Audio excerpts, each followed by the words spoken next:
Каждое поколение слушателей эпоса превозносит до небес сказителей своего времени.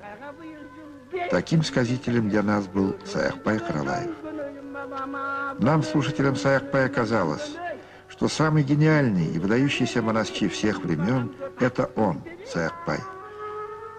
Так продолжалось до тех пор, пока мы не открыли для себя, чуть запоздало, другого истинно великого монастыря советской эпохи Сагынбая Оразбахова.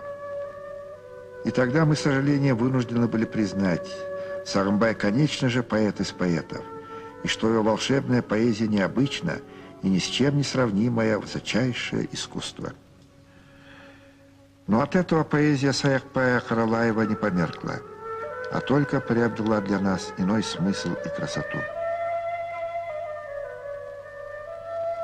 И сегодня два великих монастыря нашего времени, Саякпай и Сагынбай, выступают как двуглавые вершины одной величайшей эпической горы Манас.